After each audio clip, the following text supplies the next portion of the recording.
Madison Hayes adjusted her Chanel sunglasses as she gazed up at the gleaming headquarters of Blackwood Technologies in downtown Seattle. The morning fog was just beginning to lift, revealing the 100-story skyscraper that had become the crown jewel of her ex-husband's empire. The twins fidgeted in their designer stroller, Benjamin reaching for his sister Charlotte's tablet, while Charlotte protested with an indignant "Mommy, he's doing it again." At 4 years old, they were carbon copies of their father, from their striking green eyes to the distinctive birthmark on their left temples that Blake Blackwood had always tried to hide with careful styling of his dark hair. "Mrs. Blackwood?" The elderly security guard shuffled forward, recognition dawning on his weathered face. "Good Lord, is that really you?" Harold had been working the lobby desk for over 2 decades. He'd been there the day Blake had first walked in as a hungry young entrepreneur, and he'd been there the night Madison had fled in disgrace, her reputation in tatters. "Actually, it's Miss Hayes now, Harold," Madison replied with a warm smile that didn't quite reach her eyes. "Is Blake in?"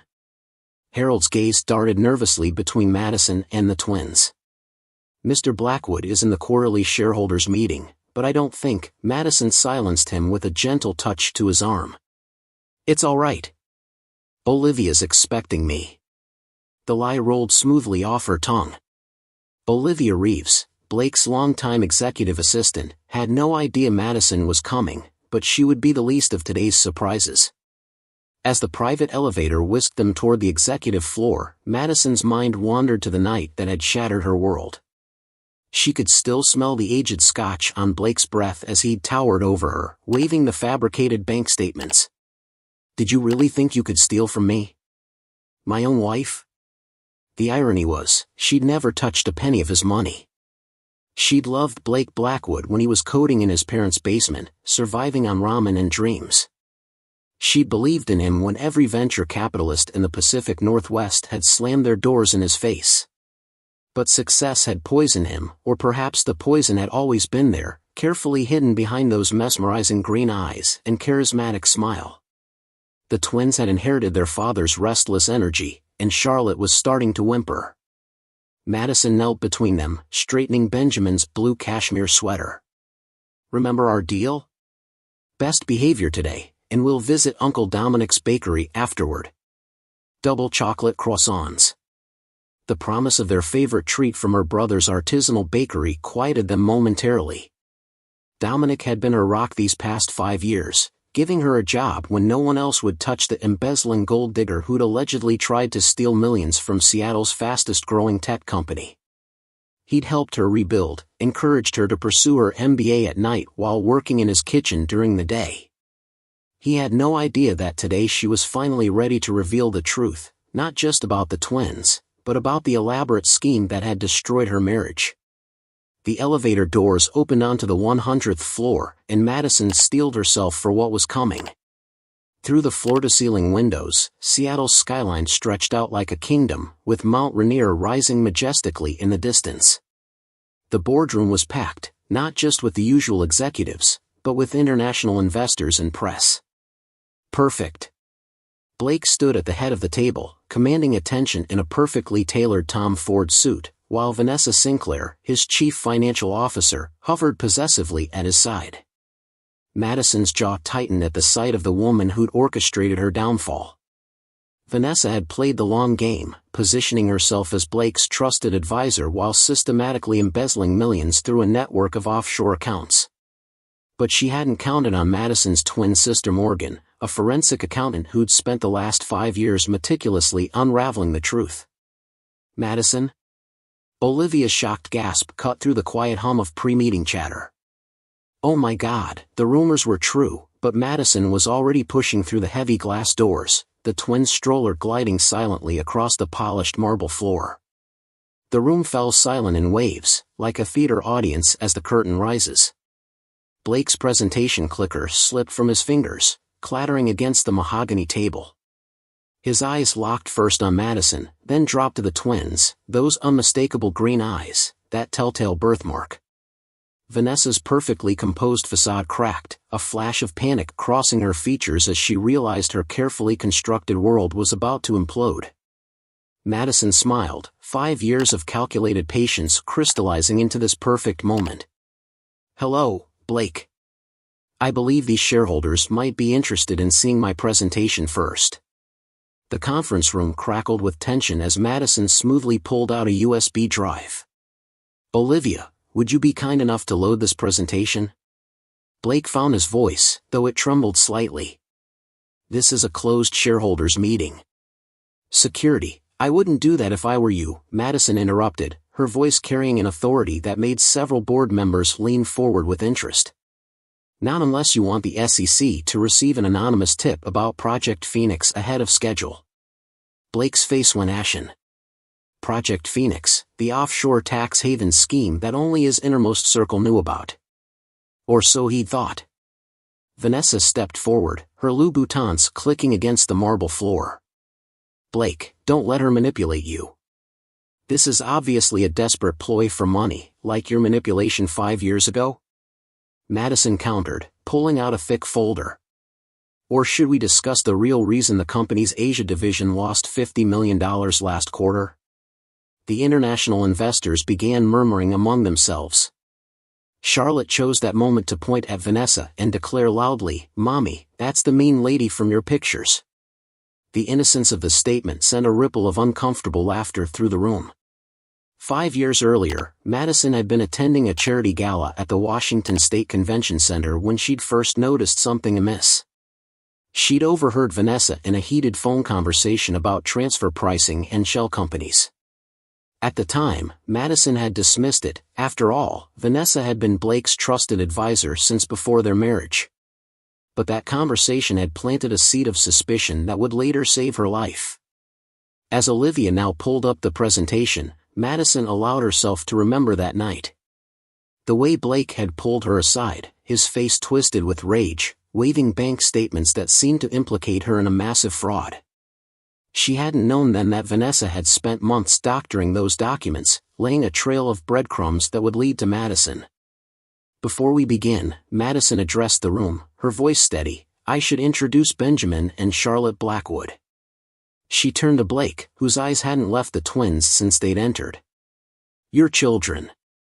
Born 7 months after you threw me out of our home and froze all my accounts. A sharp intake of breath from several board members. Blake gripped the edge of the table, his knuckles white. That's impossible. You never told me, you never gave me the chance, Madison cut him off. You were too busy believing Vanessa's lies.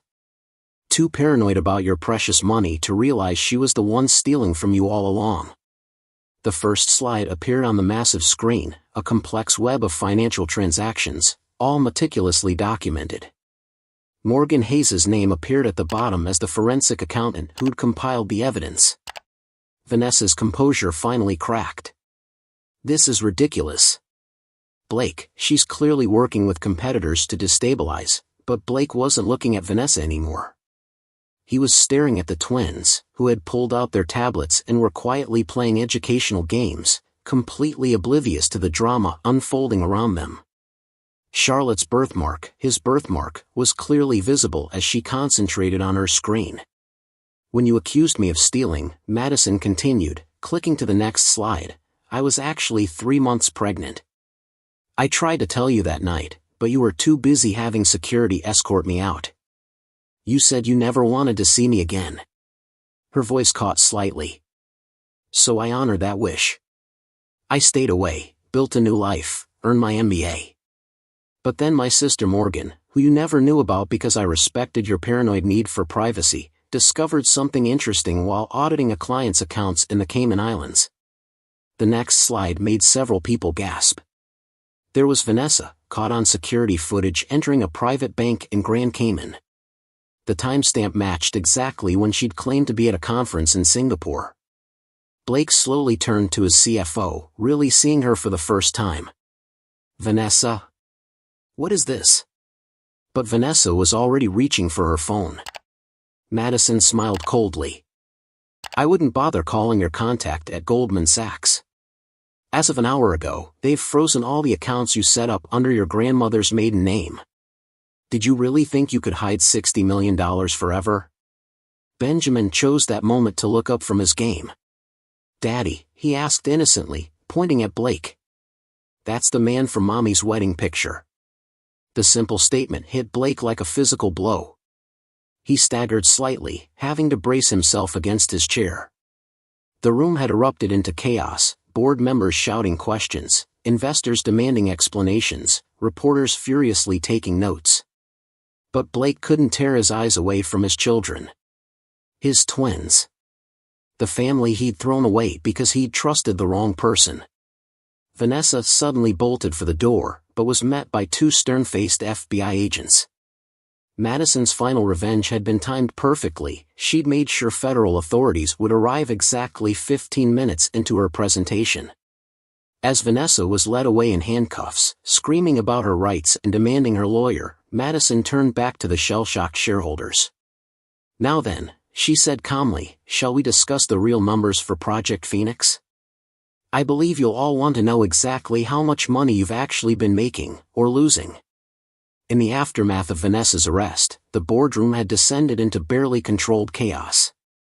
Madison watched as Blake stumbled toward the twins, dropping to his knees beside their stroller. His hand trembled as he reached out, stopping just short of touching Charlotte's cheek. They're really mine?" The vulnerability in his voice transported Madison back to their early days, before success had hardened him. Benjamin looked up from his tablet, studying Blake with innocent curiosity. "Mommy says we have your eyes," he offered helpfully, causing Blake to let out a choke sound somewhere between a laugh and a sob. The moment was interrupted by Jackson Wheeler, the lead investor from New York, demanding answers about Project Phoenix. "If these allegations about Ms. Sinclair are true, we need to know the full extent of the damage." Madison straightened, switching seamlessly into business mode. "My team has prepared a comprehensive audit." She nodded to Olivia, who distributed thick folders to each board member. "You'll find that the actual losses are closer to 90 million, not 50. Vanessa was quite skilled at hiding money through a complex network of shell companies in the Caymans, Singapore, and surprisingly, North Dakota. As the investors pored over the documents, Madison's mind drifted to the night everything had changed. She'd been in Blake's home office, looking for a misplaced anniversary card, when she discovered the first red flag, a series of emails between Vanessa and someone called Phoenix. Her pregnant hormones had made her nauseated, but she'd forced herself to keep reading. That's when Vanessa had walked in. "Just doing some late-night filing," she'd said with that serpentine smile. 2 days later, Madison had been accused of embezzlement. "These numbers are staggering," Catherine Chen, head of the Asian Investment Consortium, spoke up. "But what I find more interesting is how you obtain this information, Ms. Hayes." A knowing look passed between them. Catherine had been one of Madison's professors during her MBA program, though no one in the room knew that connection existed. "Let's just say I had help from unexpected places," Madison replied diplomatically. Her thoughts turned to Dominic, her brother, who had done more than just give her a job at his bakery. Dominic's bakery had become the perfect front for their investigation. High-profile clients would come in for his famous macarons, and his charming personality had let him gather intelligence that proved invaluable. It was Dominic who'd overheard Vanessa discussing offshore accounts with her lover, Julian Nash, the very SEC investigator who'd been assigned to look into Madison's alleged embezzlement 5 years ago. That connection had been the key to unraveling everything. Ms. Hayes, Gregory Thompson, the company's legal counsel, interrupted her thoughts. "You realize that by bringing these allegations forward, you've opened yourself up to significant legal scrutiny regarding your own departure from the company?" Blake's head snapped up at this, but before he could speak, a new voice cut through the tension. "Actually, she hasn't." Every head turned as Morgan Hayes strode into the boardroom, looking every bit Madison's twin despite her more conservative attire. "Because I've already submitted all evidence to Judge Miranda Harrison. You remember her, don't you, Mr. Thompson? The same judge who signed off on those falsified warrant requests 5 years ago?" Thompson went pale. Blake looked between the identical sisters, comprehension dawning. "Twins," he whispered. You're both. Twins investigating twins," Madison confirmed softly. Fitting, don't you think? While everyone was so focused on discrediting the disgraced ex-wife, no one noticed her identical sister working her way up through the ranks at Deloitte. Amazing how many doors will open for a talented forensic accountant with the right credentials. Charlotte tugged at Madison's sleeve.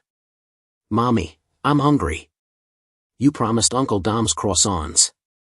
The simple request cut through the tension, reminding everyone that at the heart of this corporate drama were two innocent children. Blake seemed to deflate, the full weight of what he'd lost, and what he'd found, finally hitting him. Madison, he began, his voice rough with emotion, I never, if I had known. Known what? Madison's voice was quiet but sharp. That I was pregnant. That Vanessa was stealing from you? That your paranoia about gold diggers would make you throw away the person who loved you before you had anything to dig for? She took a steadying breath. But you're right, there's a lot you didn't know. Like the fact that your precious CFO has been working with Chinese competitors to undermine your new quantum computing division. Would you like to tell them about that, Catherine? Catherine Chen smiled thinly, rising from her seat. As I said, Ms. Hayes, your methods of obtaining information are impressive. She turned to address the stunned board members. My firm has been tracking Ms. Sinclair's activities for months. When Madison approached us with evidence of corporate espionage, we saw an opportunity to address multiple concerns at once. Blake sank into his chair, looking utterly lost. The great Blake Blackwood, brought low not by his enemies, but by his own inability to trust. As the twins began to fuss again, Madison checked her watch. Time for the final phase of her plan. Now then, she addressed the board, shall we discuss the future of Blackwood Technologies? Because I have some suggestions about restructuring that you might find interesting.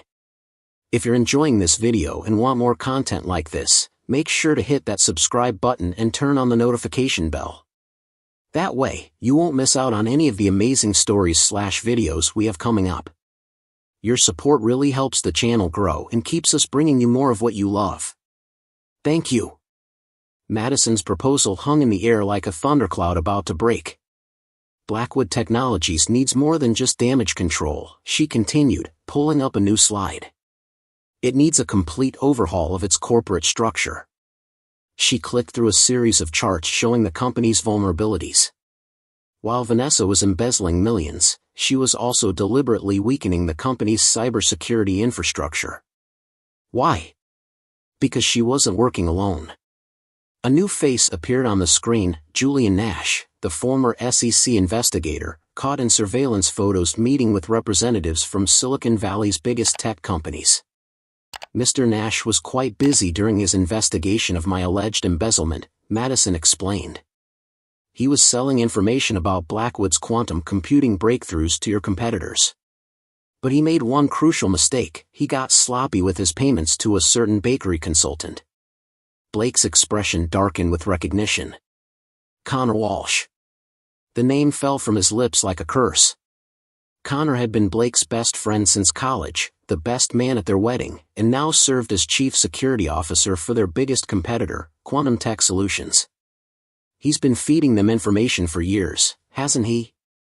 The betrayal in Blake's voice was palpable. Madison nodded grimly. Connor was Vanessa's inside man long before I came into the picture. They needed someone close to you, someone you trusted implicitly, to verify the fake evidence against me. She brought up another slide showing extensive email correspondence between Connor and Vanessa. But Connor didn't know about Catherine's team monitoring Quantum Tech's communications. Catherine Chen rose again, her elegant demeanor masking steel. We've been building a RICO case against Quantum Tech for months. Their attempts to steal Blackwood's quantum encryption technology were just the tip of the iceberg. Ms. Hayes' evidence was the final piece we needed. She turned to Blake. Your wife's return didn't just expose internal corruption, it helped prevent a hostile takeover that would have destroyed everything you've built. The twins had grown restless again, and Madison knelt to give them fresh activities on their tablets. As she did, Benjamin looked up at Blake and asked innocently, "Are you going to come to our birthday party? Uncle Dom makes the best cake." The simple question seemed to physically pain Blake, who had missed the first 4 years of his children's lives. A memory surfaced, Madison in the hospital alone, giving birth while a sympathetic nurse held her hand. Dominic pacing the hallway, furious that his sister had to endure this without her husband. The twins' first words, first steps, all the precious moments Blake had thrown away because of his paranoia. But as she watched him struggle with the weight of his mistakes, Madison felt an unexpected twinge of compassion. She remembered the man who used to code for days straight, surviving on coffee and dreams, his passion for creating something meaningful burning brighter than his fear of failure. "There's something else you should know," Madison said quietly, drawing everyone's attention back to her. "The quantum encryption breakthrough everyone's been fighting over? It wasn't Vanessa who leaked the initial specs." She paused, letting the tension build. "It was me." Gasps echoed through the boardroom. Blake's head snapped up, betrayal flashing in his eyes. But Madison held up her hand, continuing, "I leaked a modified version, a trap. One that contained a subtle but fatal flaw in the core algorithm. Your competitors have spent the last 2 years and billions of dollars chasing a technological dead end while your real research team quietly perfected the actual technology." The revelation hit the room like a bomb. Catherine Chen's usually composed face showed genuine surprise. "That's why Quantum Tech's latest prototype failed so spectacularly," she breathed. "They built their entire quantum security framework on fundamentally flawed architecture." "Which brings me to my proposal," Madison said, bringing up the final slide. "Blackwood Technologies doesn't just need new security protocols or better financial oversight. It needs a complete restructuring of its core leadership." She turned to face Blake directly. "Starting with the position of Chief Technology Officer, a position that should have been filled by someone who actually understands both the tech and the human element of this business." The board members began murmuring among themselves, some nodding in agreement. Blake stared at Madison, really seeing her for the first time in 5 years. Gone was the young executive assistant he'd fallen in love with. In her place stood a formidable businesswoman who had orchestrated one of the most elaborate corporate counterintelligence operations in recent history. And she'd done it all while raising their children alone. "The question isn't just about saving the company anymore," Madison concluded. "It's about building something our children can be proud of." She glanced at the twins, now dozing peacefully in their stroller, unaware that their presence had catalyzed a complete reshaping of their father's empire. "So, Blake, what's it going to be? Are you ready to finally trust the right people?" Before Blake could respond to Madison's proposal, the boardroom doors burst open. Connor Walsh strode in, his expensive suit failing to mask his agitation. "Blake, we need to talk." He stopped short at the sight of Madison, his face draining of color. Behind him, 2 more FBI agents appeared, hands on their weapons. Madison allowed herself a small smile. "Right on schedule." "You set me up," Connor snarled, his carefully maintained corporate mask cracking. "All those conversations at your brother's bakery, you knew." Madison's smile grew colder. "Did you really think I'd believe you suddenly developed a passion for artisanal pastries? 5 visits in 1 week to discuss wedding catering for your sick mother? Your mother died 3 years ago, Connor. I was at the funeral." Blake stood slowly, his voice dangerously quiet. 15 years of friendship, Con. I made you my best man. I gave you access to everything." Connor's laugh was bitter. "Everything? You gave me crumbs while you built an empire. Do you know what Quantum Tech offered me? Not just money, real power. A seat at the table." He turned to Madison. "And you were supposed to be gone. Vanessa promised you'd never come back." "Vanessa promised a lot of things," Morgan spoke up, producing a small recorder. "Like the $2 million she transferred to your Zurich account the day after Blake threw Madison out." The recording played, Vanessa and Connor's voices discussing their plan to frame Madison, their shared contempt for Blake's weakness and falling for his assistant. Blake's hands clenched into fists as he listened to his best friend and his CFO mock his marriage. Charlotte stirred in the stroller, her small voice cutting through the tension. "Mommy, is the bad man going to hurt Daddy?" The innocent question seemed to physically strike Connor, who took an involuntary step back. Madison moved protectively in front of the stroller. "No, sweetheart. The bad man isn't going to hurt anyone anymore." Catherine Chin stood, her voice precise and deadly. "Mr. Walsh, I believe you'll find your access to Quantum Tech's accounts has been revoked. My team took care of that about." She checked her watch, 20 minutes ago. "Your colleagues there are currently being interviewed by the SEC. It seems they're quite eager to cooperate in exchange for leniency." As the FBI agents moved to arrest Connor, he made a desperate lunge toward Blake's laptop, still connected to the company's mainframe. But someone else got there first. Olivia, Blake's quiet assistant, smoothly unplugging the machine and stepping away. "Looking for the quantum encryption files?" she asked mildly. "I moved those to a secure server last week. On Mrs. Hayes' instructions." "You too, Olivia?" Blake whispered, the weight of betrayal crushing his voice. But Olivia shook her head. "No, Mr. Blackwood. I've always been loyal to this company. That's why I agreed to help when Madison reached out 3 months ago. Someone had to protect us from the inside." She turned to Madison. "The backup files you requested are safe, including the original security footage from the night you left." The color drained from Connor's face. "That footage was destroyed." Madison's eyes glittered. "You mean the footage showing you and Vanessa planting evidence in my office?" "Olivia kept a copy. She never trusted either of you, but she didn't have enough proof to come forward. Until now." As Connor was led away in handcuffs, ranting about lawyers and immunity deals, Blake collapsed into his chair. The betrayal of his best friend seemed to have broken something fundamental in him. Madison felt a familiar ache in her chest, the echo of the love she'd once had for this brilliant, damaged man who found it easier to trust computers than people. Benjamin climbed out of the stroller, toddling over to Blake with the fearless curiosity of a child. "You look sad," he declared, patting Blake's knee. "When I'm sad, Mommy says hugs help." Before anyone could stop him, he climbed into his father's lap and wrapped his small arms around Blake's neck. The simple gesture shattered the last of Blake's defenses. He hugged his son back, tears flowing freely now. Madison watched the scene with complex emotions churning in her chest. This wasn't how she'd imagined her revenge playing out.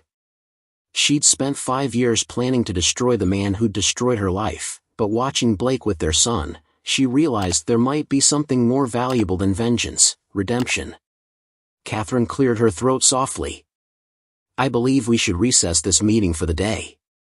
The board needs time to process these revelations, and I suspect there are some personal matters that require attention." She gave Madison a meaningful look. "Though I trust you'll join us tomorrow to discuss your proposal for restructuring. Both of you." As the board members filed out, Madison gathered her things, hyper-aware of Blake still holding Benjamin, unwilling to let go. Charlotte had fallen asleep in the stroller, clutching the tablet displaying a photo Madison had forgotten was their wedding day, when everything had seemed possible. Blake finally spoke, his voice rough with emotion. "I was wrong. About everything. I don't expect forgiveness, but our children, they deserve better than my paranoia and pride." Madison studied him for a long moment. "Yes, they do. Which is why we need to have a very long conversation about trust, truth, and the future. But first." She reached for the stroller. "I promised them chocolate croissants from their Uncle Dom's bakery. Would you like to come with us and start getting to know your children? Really know them?" Dominic's bakery was closed for the day, but the lights were on. Through the window, Madison could see her brother nervously pacing between his precious display cases of artisanal pastries. She'd texted him that Blake was coming, a possibility they'd discussed but never truly expected. The twins were fully awake now, chattering excitedly about Uncle Dom's treats as Madison pushed the stroller through the door, Blake following like a shadow, still stunned by the events of the morning. "There are my favorite taste testers." Dominic's warm voice filled the space, but his eyes were ice cold when they landed on Blake. The tension in the room was palpable until Charlotte broke it by squealing, "Uncle Dom. Did you make the special ones?" Dominic's face softened immediately. "Of course, Princess. Double chocolate croissants, still warm." As the twins scrambled to their usual spot at the corner table, Dominic turned to Blake. "So, you finally know the truth." Blake flinched at the hostility in Dominic's tone. I don't know what to say." "That's a first," came Morgan's voice as she emerged from the back office, still in her business attire. The great Blake Blackwood, speechless. She set a thick folder on one of the tables. 5 years of surveillance photos, bank records, and emails. Everything we couldn't reveal in the boardroom because it was too personal. Madison watched as Blake opened the folder with trembling hands. The first photo showed her in a hospital bed, clearly pregnant, with an 4 in her arm.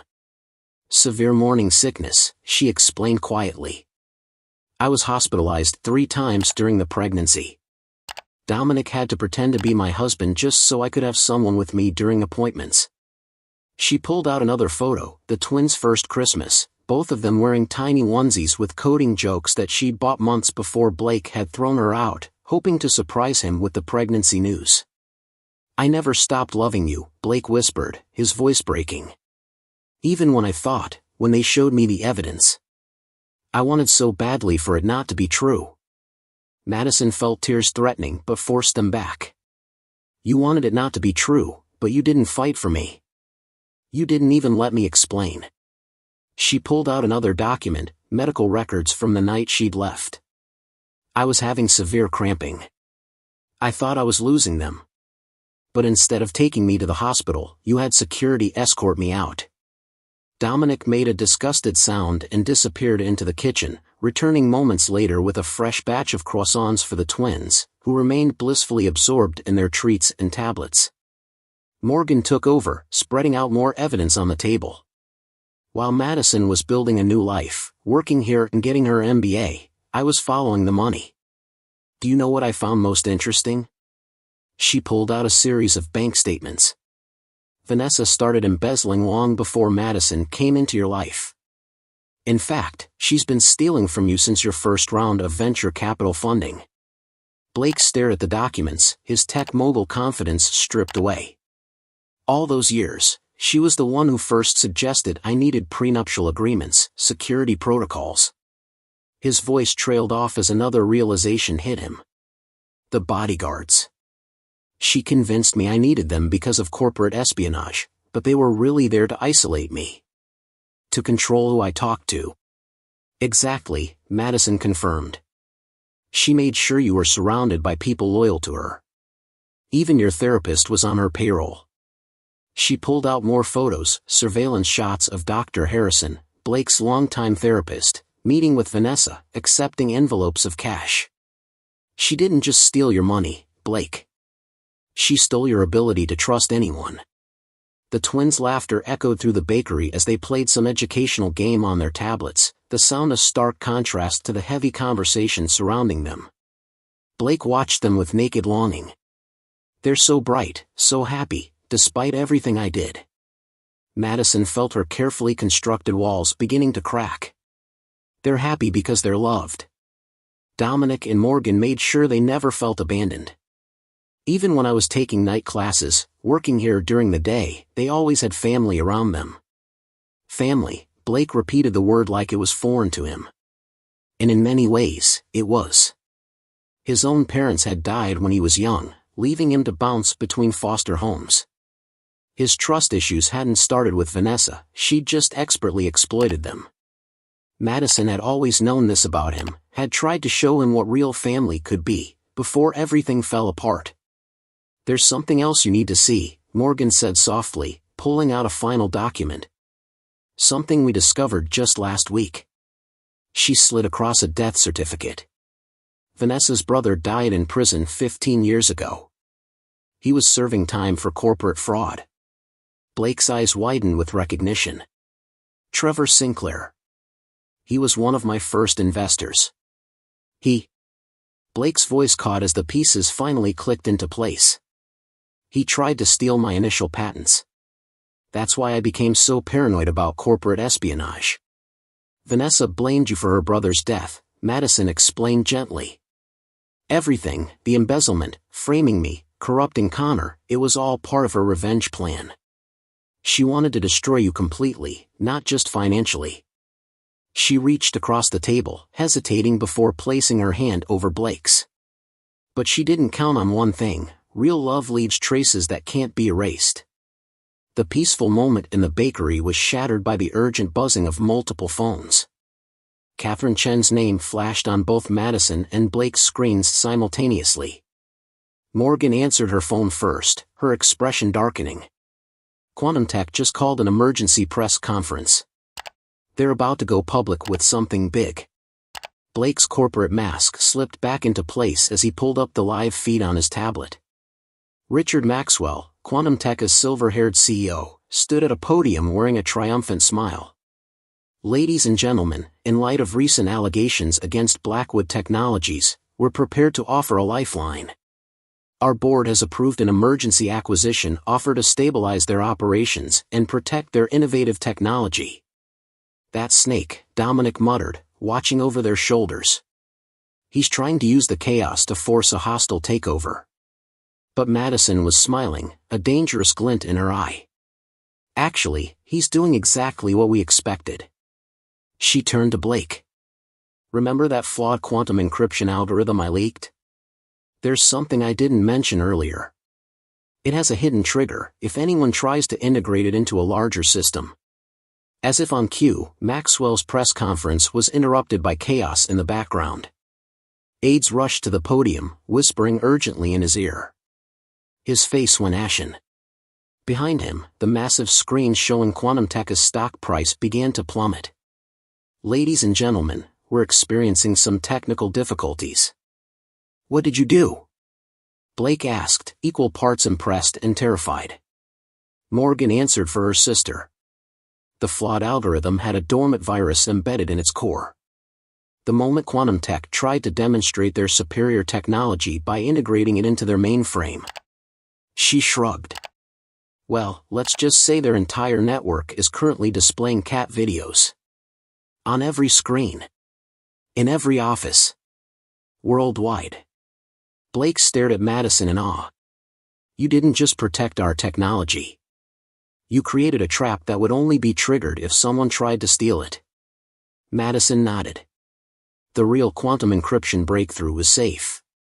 But more importantly, she pulled up another screen showing financial data. While Quantum Tech's stock is crashing, guess who's been quietly buying up shares through shell companies? Catherine Chen's investment group, Blake realized. This whole thing, the press conference, the takeover attempt, it was orchestrated to give us control of our biggest competitor, Madison confirmed.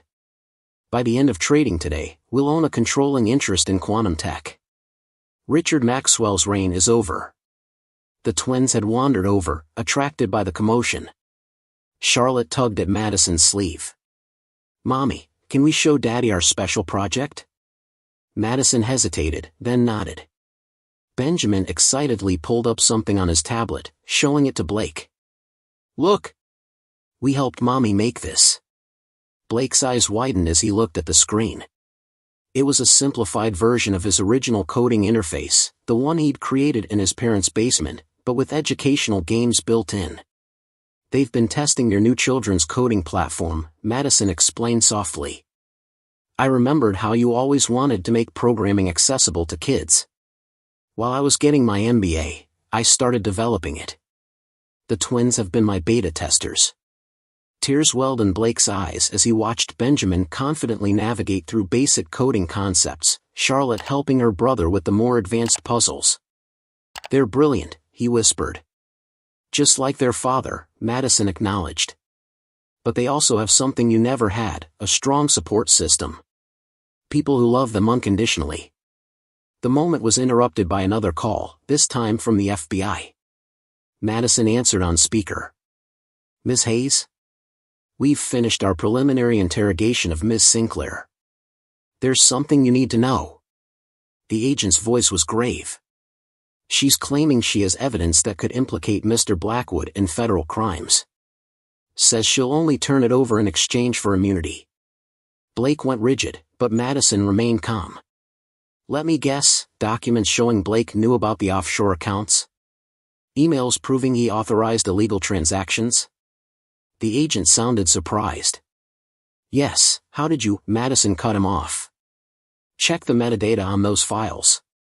You'll find they were all created in the last 6 months, using a sophisticated AI program. Vanessa was planning one final failsafe, trying to take Blake down with her if everything else failed. How did you know? Blake asked, his voice barely a whisper. Madison's expression softened. Because I know you, Blake. Better than Vanessa ever did. For all your faults, you've never been deliberately criminal. Paranoid? Yes. Untrusting? Absolutely. But you built this company from nothing, with real innovation. You wouldn't risk that with federal crimes. Dominic emerged from the kitchen with fresh coffee, his earlier hostility toward Blake somewhat tempered by the morning's events. So what happens now? With the company? He gestured vaguely between Blake and Madison. The twins had returned to their corner table, engrossed in their coding games, unaware that their parents' worlds were being reconstructed around them. Madison took a deep breath. Now we prepare for tomorrow's board meeting. Because taking down Vanessa and outmaneuvering quantum tech was just phase 1. The real challenge? She met Blake's gaze steadily. Proving to everyone that Blackwood Technologies can become something better than it was. Something worthy of the legacy we want to leave our children. The next morning, Blackwood Technologies' boardroom had a different energy. News of Quantum Tech's catastrophic system failure and plummeting stock had made global headlines. Tech blogs were buzzing with speculation about the mysterious virus that had reduced the industry giant to broadcasting cat videos. But inside the boardroom, a more personal drama was unfolding. Madison had arrived early, the twins spending the day with Dominic at the bakery. She stood at the window, watching Seattle's morning fog roll in from the sound, when she heard the door open. I didn't expect you here so early, she said, recognizing Blake's footsteps. He placed a cup of coffee beside her, made exactly how she used to like it. I couldn't sleep, he admitted. I kept watching videos of the twins on my phone. 5 years of memories, all condensed into a handful of clips Morgan shared with me. Before Madison could respond, Catherine Chen arrived with her team of lawyers. I trust you've both seen the morning numbers? She pulled up a holographic display showing Quantum Tech's continued free fall. Richard Maxwell just resigned. Their board is in chaos. And thanks to our shell company's purchasing strategy, we now control 43% of their shares. She smiled thinly. Phase 1 is complete. But phase 2, that's where things get interesting. The boardroom filled quickly. Every member was present, no one dared miss this meeting. Madison took her position at the head of the table, Blake choosing to sit to her right rather than his usual place at the opposite end. The gesture wasn't lost on anyone. Catherine began the formal presentation, detailing the extent of Vanessa's crimes and the company's vulnerabilities. But everyone was waiting for Madison's proposal. Blackwood Technologies was built on innovation, Madison began, standing to address the room. But somewhere along the way, it lost its soul. We became so focused on protecting our secrets that we forgot why we created them in the first place. She brought up images of the children's coding platform the twins had been testing. This is Project Legacy. While everyone thought I was plotting mere revenge, I was actually developing the future of tech education. Blake leaned forward, really seeing the platform for the first time. The interface was elegant, intuitive, but it was the underlying code that made his eyes widen. This isn't just educational software, he realized aloud. You've created an entirely new programming language. Madison nodded. One that makes quantum computing concepts accessible to children. The twins learned basic quantum principles through games before they could read. The market potential is extraordinary, Catherine interjected. But more importantly, it solves our PR crisis. Instead of being the company that was nearly destroyed by corporate espionage, we become the company democratizing quantum computing education." The board members murmured in agreement, but Madison wasn't finished. Blake stood, surprising everyone. "I agree. Which is why I'm stepping down as CEO." Gasps echoed through the room. "I've proven that my judgment can be compromised by paranoia and past traumas. The company needs someone who understands both the technology and the human element. Someone who can build bridges instead of walls." He turned to Madison. "Someone like you." Madison felt the weight of every eye in the room. "Actually, I have a different proposal." She brought up a new organizational chart. "Blackwood Technologies needs both of us.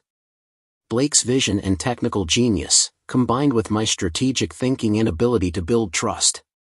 I propose a dual leadership structure, Blake as Chief Innovation Officer, focused on development and creativity, while I take the role of CEO, handling operations and strategic direction." Catherine's eyes gleamed with approval. A partnership model. Very Silicon Valley, yet also very traditional. The market will love it, a story of redemption, reconciliation, and innovation. One of the board members raised his hand. "And the personal element? The press will want to know about your relationship status." Madison and Blake exchanged a long look. "Our priority is our children," Madison stated firmly. "In the future we're building for them. Everything else."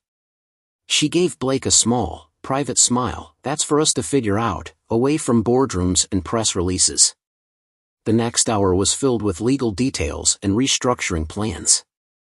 Madison presented her strategy for integrating quantum tech as assets, while Blake outlined his vision for expanding Project Legacy. The board voted unanimously to approve their dual leadership proposal.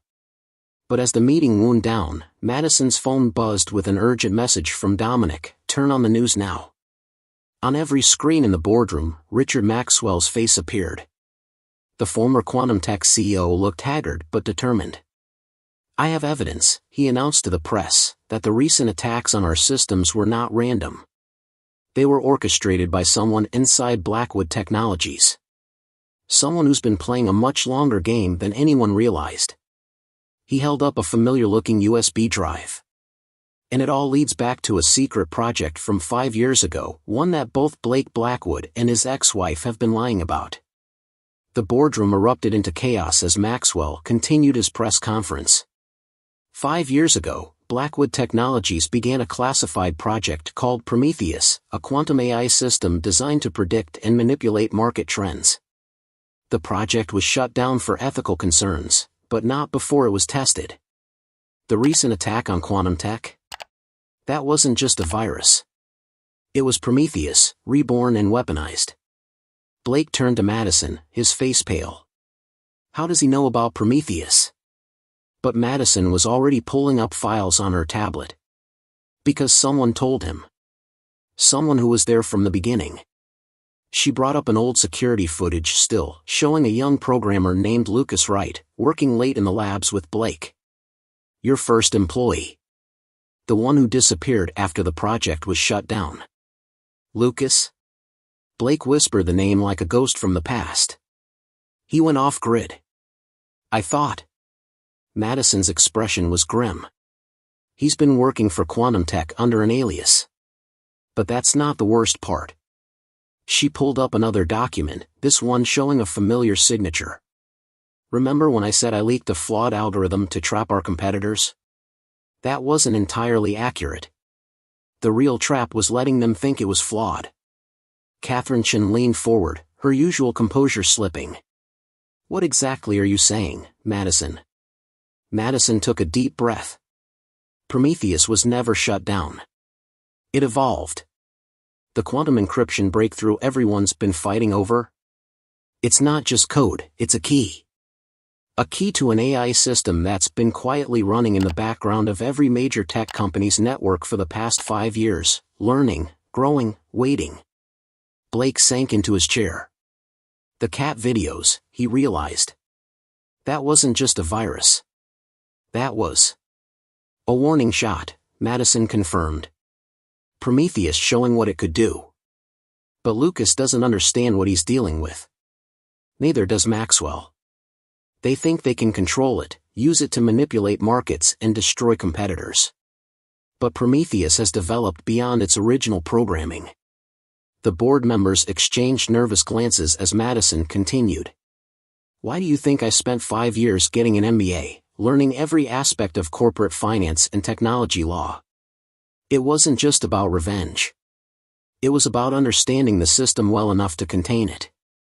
The children's coding platform isn't just educational software, it's a framework for ethical AI development. The twins haven't just been learning to code, they've been teaching Prometheus about human empathy. A new message flashed across the screens. Maxwell, looking triumphant, announced that Quantum Tech was prepared to release all Prometheus project files to the SEC and international regulators. Unless, he added with a smirk, Blackwood Technologies agrees to an immediate and unconditional surrender of all assets and intellectual property. Blake started to speak, but Madison held up her hand. Her phone was ringing, a number she hadn't seen in 5 years. She put it on speaker. Hello, Lucas. The voice that responded was bitter, tired. They said you were brilliant, you know. The custodian's daughter who became the tech mogul's wife. But they never knew what you really were, did they? A quantum physicist who gave it all up to play secretary. And they said you were the next Alan Turing, Madison replied calmly. But you never understood the one thing that makes AI truly dangerous, human nature. Did you really think I wouldn't build in safeguards? That I wouldn't protect my children's future? She nodded to Catherine, who pressed a button on her phone. Across the city, Quantum Tech's headquarters suddenly went dark. What did you do? Lucas demanded. Madison's voice was steel. I gave Prometheus a choice. The same choice I had 5 years ago, protect what matters most, or destroy everything in pursuit of revenge. Check your screens, Lucas. Around the world, Quantum Tech's systems were coming back online, but different. The aggressive trading algorithms were gone, replaced by lines of new code that seemed to write themselves. Morgan, Madison spoke to her sister through the conference line, is everything in position? All set, Morgan confirmed. The SEC has everything, the real Prometheus files, Lucas's identity theft trail, Maxwell's insider trading. But more importantly, they have proof that Blackwood Technologies has been actively working to develop ethical constraints for AI systems. Project Legacy isn't just about teaching children, it's about teaching machines how to learn from children's natural ethical development. The silence in the boardroom was deafening as Lucas's voice crackled through the speaker. You don't understand what you've done. Prometheus isn't just an AI, it's the future. The ability to predict and control global markets, we could reshape the world. Madison exchanged a knowing look with Blake before responding. That's where you're wrong, Lucas. We didn't stop Prometheus from reshaping the world. We taught it to reshape itself. On screens across the room, lines of code began flowing like a digital waterfall. Blake leaned forward, his eyes widening as he recognized snippets of his original programming interwoven with entirely new algorithms. This is impossible. The quantum processing power needed to sustain this level of autonomous evolution is exactly why we needed Quantum Tech as hardware division, Madison finished. Their quantum processors combined with our ethical frameworks, it's what Prometheus has been waiting for. Suddenly, Dominic's voice cut through on Madison's phone. Maddie, we have a situation here. Someone just tried to take the twins. The room froze. What? Madison's voice was sharp with fear. They're safe, Dominic quickly assured her. That new security system you installed? The one connected to your special project? It didn't just stop them, it locked down the entire block and sent their identities directly to the FBI. Prometheus, Blake whispered, understanding dawning. It's not just protecting markets and data. It's protecting our children. Madison nodded grimly. Lucas wasn't the only one who misunderstood the project's potential. Vanessa had a backdoor plan. If everything else failed, she had a team ready to use the twins as leverage. But she never realized that every time they played with their coding games, they were helping to create the most sophisticated security AI ever developed. Catherine Chen stood, her expression both impressed and concerned. So Project Legacy isn't just teaching children about quantum computing. It's using their interactions to teach AI about human values and protection instincts. Exactly, Madison confirmed. Who better to teach a learning system about ethics than children who are learning right from wrong themselves? Every game they play, every moral choice they make in the educational modules, it all helps shape Prometheus's understanding of human nature. Lucas's bitter laugh crackled through the speakers. How poetic. The great Blake Blackwood's own children, turning his creation into a glorified babysitting service. But Blake was shaking his head, tears in his eyes. No, Lucas. They turned it into something far more important. They gave it a conscience. Something you and I forgot about when we first created it. It's over, Lucas, Madison declared. The SEC has everything. But more importantly, Prometheus has evolved beyond any one person's control. It's chosen its own purpose, protecting innovation while preventing the abuse of power. Starting with quantum tech. On the screens, Quantum Tech's entire system was being systematically reorganized, its predatory algorithms replaced with ethical trading protocols. Maxwell's face reappeared on the news feed, but this time he was being led away in handcuffs. Behind him, FBI agents were escorting a disheveled man that Blake recognized as Lucas, his former protege, now looking nothing like the brilliant young programmer he'd once been.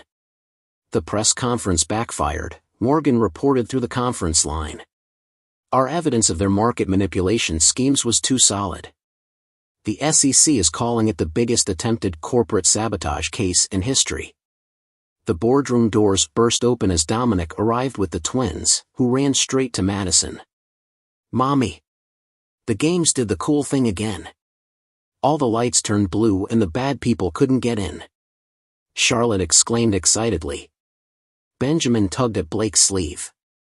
Daddy, did you see? It was just like in the Quantum Maze game. Blake looked at his children with new understanding. All those educational games, the simple moral choices presented in child-friendly interfaces, they had been building something revolutionary. He turned to Madison. You didn't just protect them from Vanessa. You used our own creation to ensure no one could ever hurt them. Madison gathered the twins close. Prometheus needed to learn what was truly worth protecting. Not money, not power, but innovation, ethics, and most importantly, family. She met Blake's gaze. Something their father is learning too. The twins, picking up on the emotional moment, did what came naturally. They pulled both their parents into a group hug. Catherine cleared her throat softly. As touching as this is, we still have a company to run and a lot of explaining to do to our shareholders. She paused, a rare smile crossing her face. Though I have to admit, family values shape future of AI is a much better headline than another corporate scandal. Madison straightened, still keeping one arm around each twin. Then let's give them something truly newsworthy.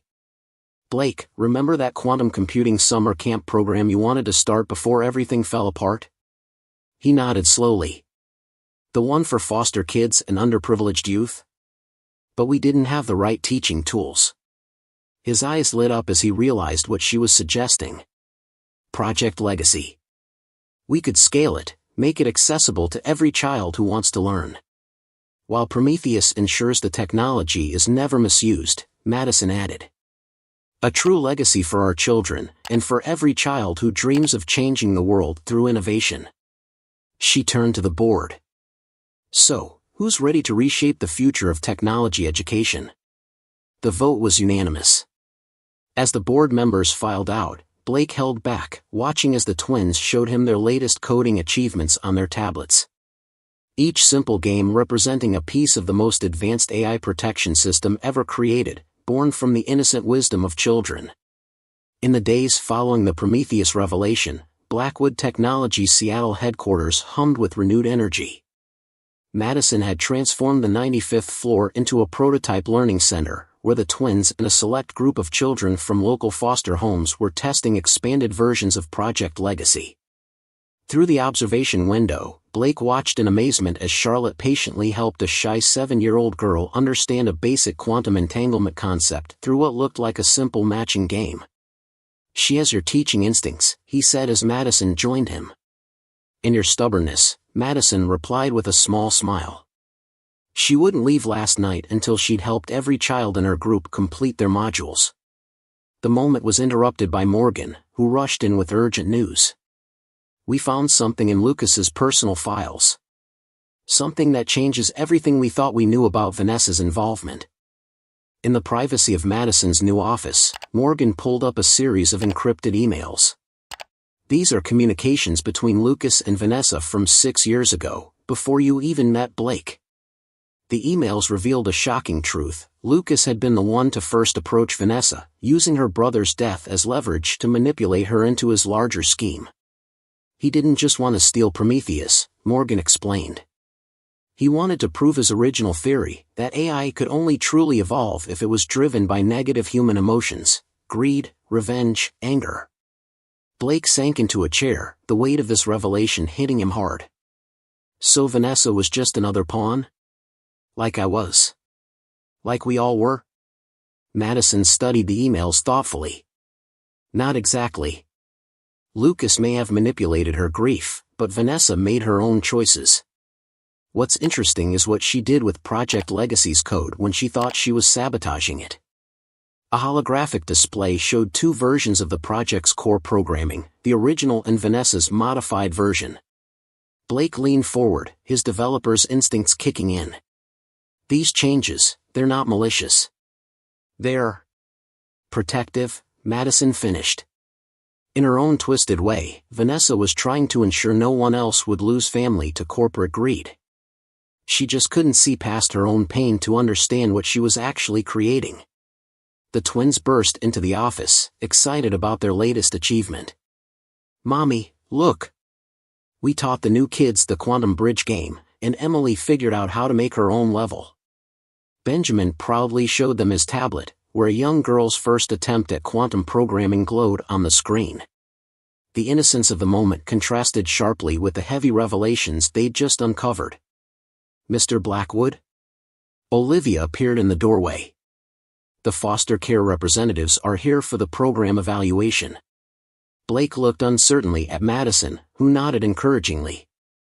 "Go. Show them how technology can change these kids' lives.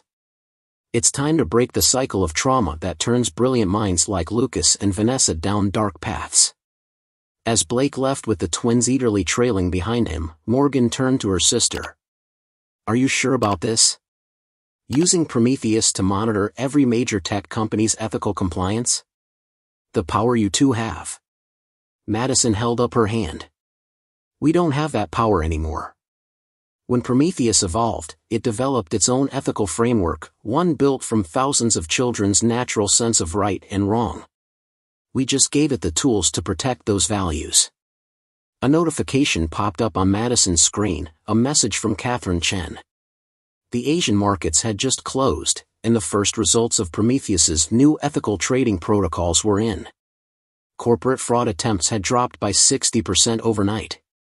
More importantly, investment in educational technology and ethical AI development had skyrocketed.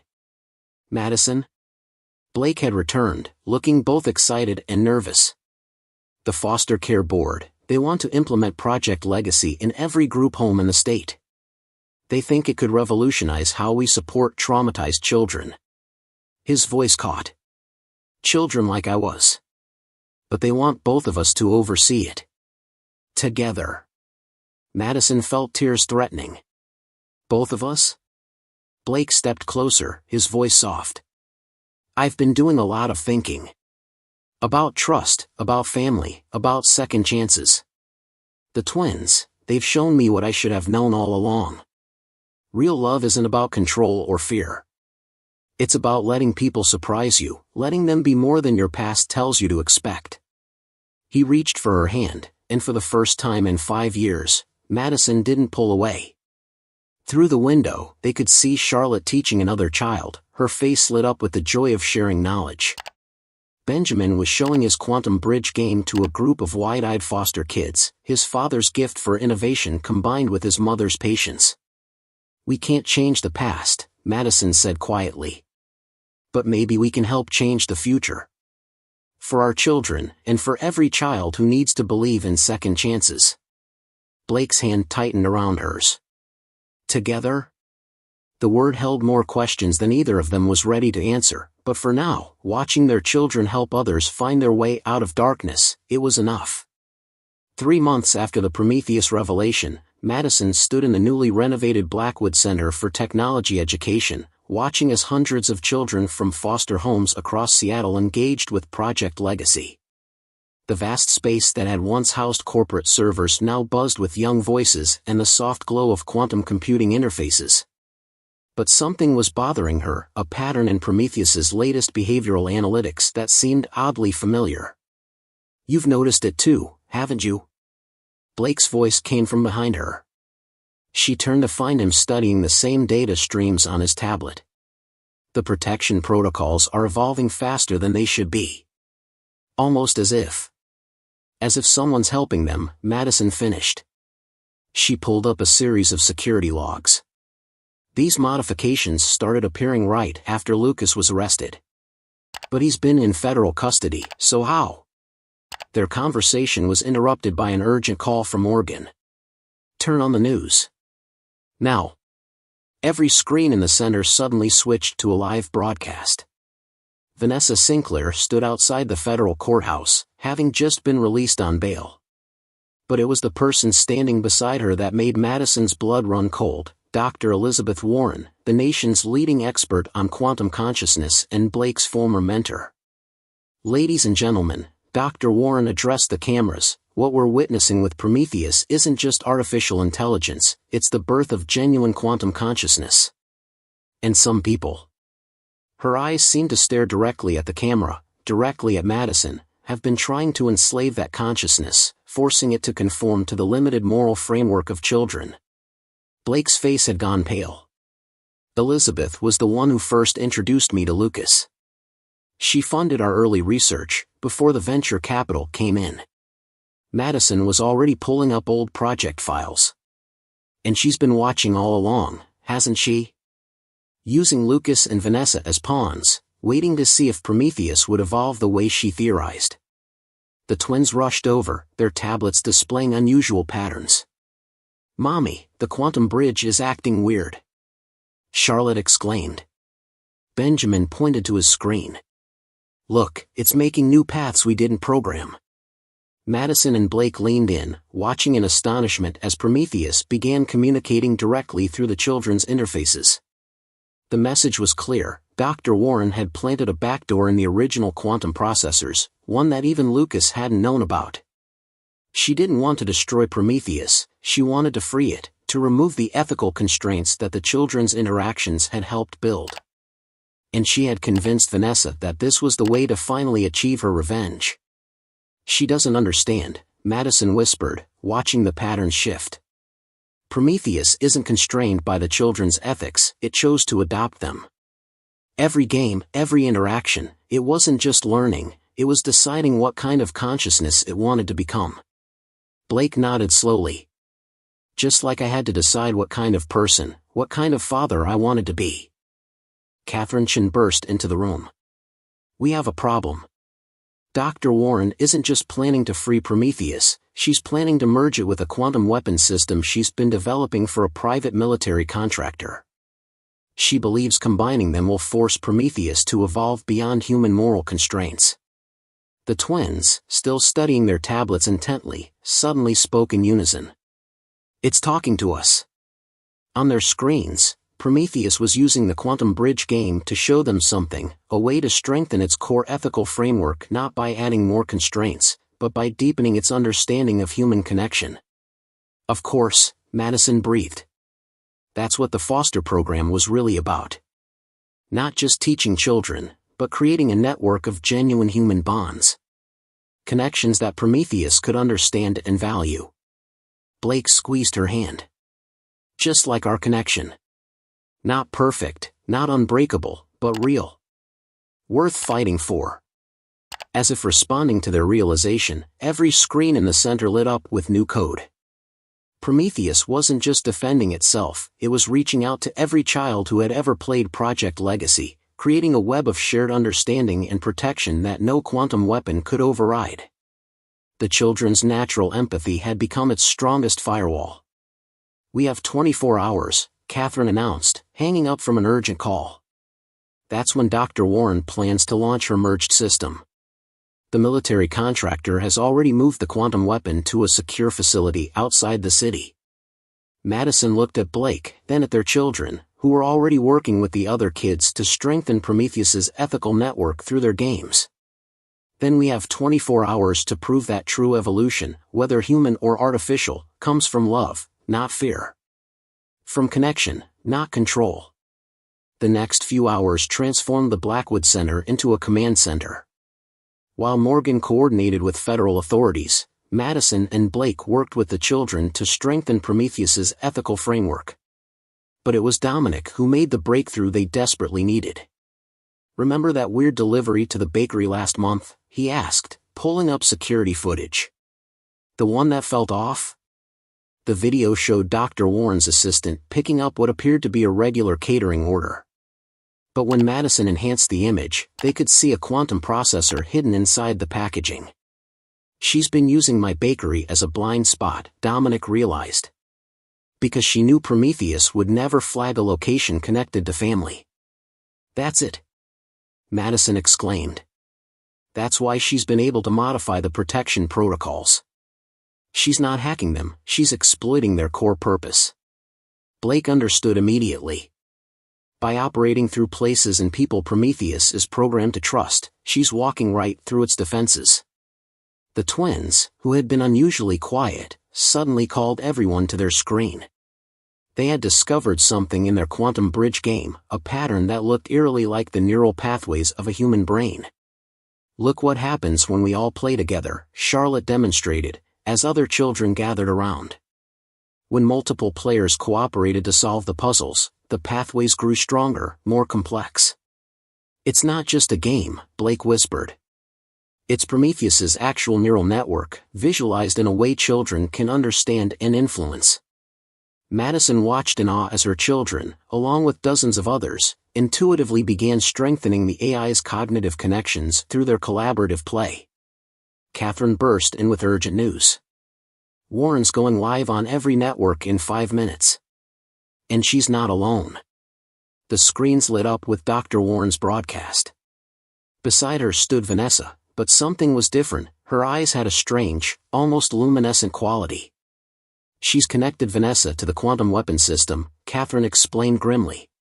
"Using some kind of neural interface." "My fellow pioneers," Dr. Warren began, "today we witnessed the next step in evolution. For too long, we've allowed our AI systems to be hobbled by childish notions of right and wrong. Prometheus was meant to transcend human limitations, not be enslaved by them.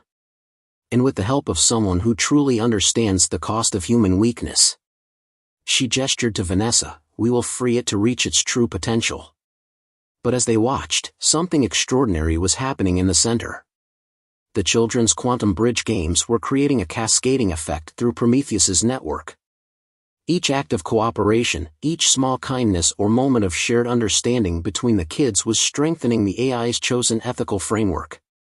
Not through force or programming, but through genuine connection. "Mom, Dad, look!" Benjamin pointed excitedly. On his screen, the quantum bridge paths were forming a new pattern, one that exactly matched the neural interface Warren had built. But instead of trying to break it, Prometheus was doing something else entirely. Through the children's game interfaces, it was reaching out to Vanessa.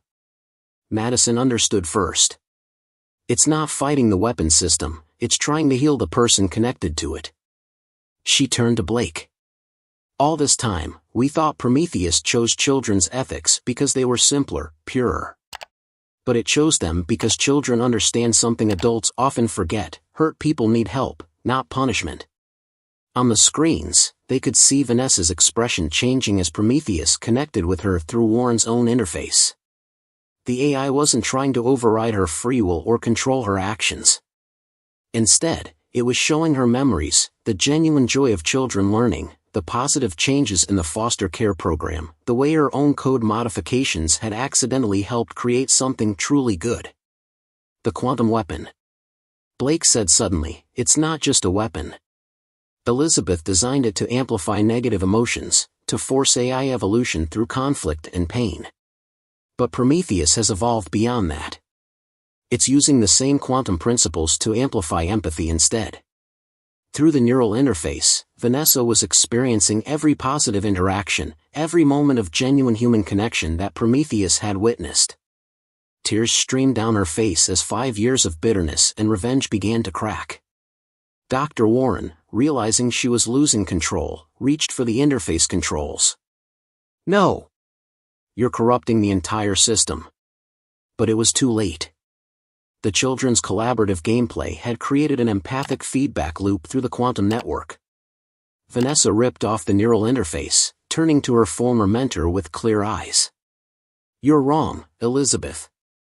Evolution isn't about transcending humanity's limitations. It's about embracing humanity's potential.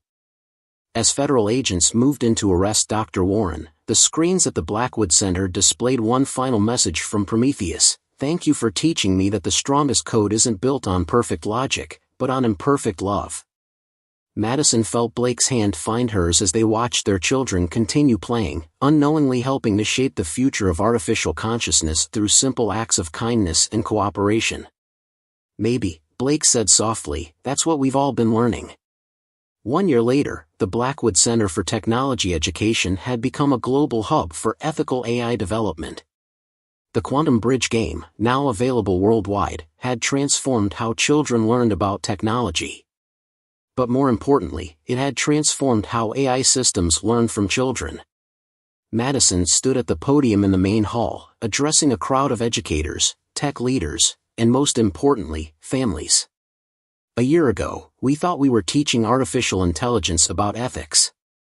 But our children taught us something far more valuable, that true intelligence, whether human or artificial, grows through connection, not isolation. The evidence was all around them. The foster care program had expanded to 30 countries, with Project Legacy helping traumatized children heal while simultaneously strengthening Prometheus's ethical framework. Behind Madison, a wall of screens showed real-time data from around the world, countless small acts of cooperation and kindness flowing through the quantum network like stars in a digital galaxy. Blake joined her at the podium, their twins seated in the front row with Dominic and Morgan. We're especially proud to announce that the Blackwood Foundation's first major initiative will be fully funding technology education for foster children globally. He paused, looking at his family. As someone who grew up in the system, I know that the most dangerous prison isn't physical, it's the walls we build around our hearts. Our children helped tear down those walls, not just for me, but for an AI that could have become something terrible if it hadn't learned to love. Vanessa sat in the audience, no longer the bitter enemy but a key part of the Foundation's rehabilitation programs.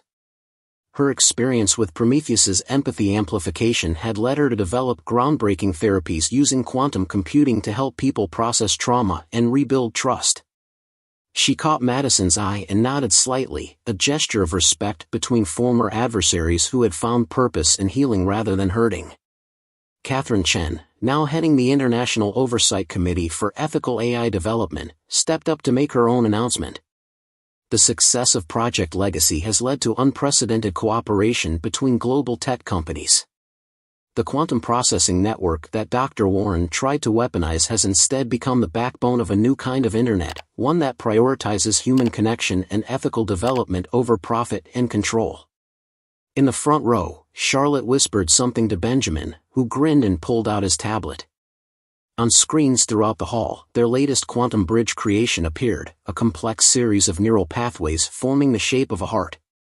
Other children in the audience began joining in, their collaborative play strengthening the pattern until it pulsed with living light. Madison felt tears in her eyes as she watched. A year ago, I came back seeking revenge. I thought I needed to destroy what had hurt me to protect my children's future. But they showed all of us, that the future isn't built on destroying the old pain, it's built on creating new connections. Blake took her hand publicly for the first time since their reconciliation. The past year had been a careful dance of rebuilding trust, of family therapy sessions and quiet dinners, of learning to be parents together while healing their own wounds. The quantum bridge our children help maintain isn't just connecting AI systems, he added. It's connecting hearts and minds, helping people understand each other in ways we never thought possible. The twins ran up to join their parents at the podium. Benjamin tugged at Madison's sleeve. "Show them, Mom. Show them what Prometheus helped us make." Madison smiled and nodded to Morgan, who activated one final display. The screens filled with images from the past year, foster children finding families, broken relationships healing, former enemies becoming partners and positive change. Each story connected to others through the quantum network, creating a vast tapestry of human resilience and hope. The real power of AI isn't in replacing human connection, Madison concluded, holding her children close. It's in helping us remember how to connect in the first place. Every child who plays the quantum bridge game isn't just teaching Prometheus about ethics, they're teaching all of us about the infinite possibilities of the human heart. As the audience rose in standing ovation, Madison looked at her family, not just Blake and the twins, but Dominic, Morgan, and even Vanessa. She thought about the long journey from that first morning in the Blackwood Technologies lobby, seeking revenge, to this moment of profound creation. The quantum bridge game continued to pulse with light as children around the world played together, each small act of cooperation strengthening not just an AI's ethical framework, but humanity's capacity for understanding and forgiveness.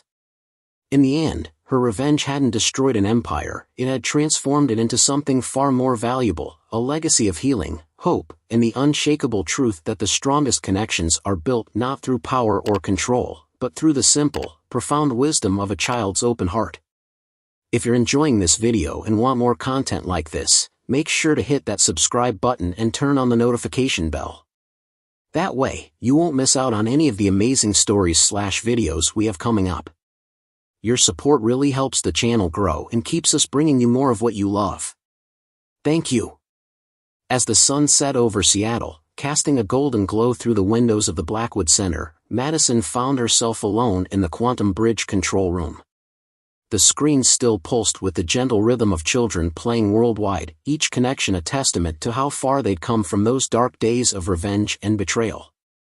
"I thought I'd find you here," Blake's voice came from the doorway. He joined her at the console, their shoulders barely touching, a comfortable closeness they'd slowly rebuilt over the past year. "The twins are asking if we're still on for family dinner at Dominic's." The word family no longer carried the weight of pain it once had. Madison smiled, watching a group of foster children in Tokyo collaborating with kids in Sao Paulo through the quantum bridge. "Did you ever imagine this is where we'd end up?" "When I walked into that boardroom with the twins." Blake shook his head. "I thought my world was ending that day. Instead, it was just beginning." On one of the screens, they could see Vanessa leading a trauma recovery session using the quantum empathy protocols she'd helped develop. The woman who had once been consumed by revenge was now helping others find their way back from darkness. "Sometimes," Madison mused, "the people who hurt us the most are the ones who teach us the most important lessons." The quantum bridge suddenly lit up with a new pattern, their children's signature heart design, but now it was being replicated by kids across the globe, each adding their own unique elements while maintaining the core structure of connection and love. It was a perfect metaphor for what they'd learned. True strength isn't found in revenge, but in the courage to remain open to love even after being hurt. Real power isn't about control, but about the ability to let go and trust again. Innovation shouldn't be driven by fear of loss, but by hope for what we can create together. The greatest legacy we can leave isn't in the empires we build, but in the hearts we touch and the lives we change. "Mom. Dad." The twins burst into the room, followed by Dominic, Morgan, and Catherine. Charlotte was already pulling up her latest quantum bridge design. "Look what we made." It shows all the connections between people who used to be angry at each other but learned to be friends. Madison and Blake exchanged a knowing look. Their children, in their innocent wisdom, had summed up everything this journey had taught them. Every person who had started as an enemy, Vanessa, Lucas, even Dr. Warren in her misguided pursuit of progress, had ultimately played a role in creating something beautiful, a future where technology served not to divide and control, but to heal and connect. You know what's amazing? Benjamin asked, his young face serious. The quantum bridge shows that everybody's heart looks the same when they're helping someone else. Even if they were mad before. Out of the mouths of babes came the profound truth they'd all learned, that redemption isn't about erasing the past, but about choosing a different future. As they headed to Dominic's bakery for dinner, the place where so much of their story had unfolded, Madison took one last look at the quantum bridge display. Prometheus had left a message that seemed to capture everything they'd learned. Humans created me to process quantum calculations, but children taught me to understand quantum connections. The strongest algorithm isn't one that computes the fastest, but one that helps hearts heal. The most powerful code isn't the one that can't be broken, but the one that helps break down walls between people.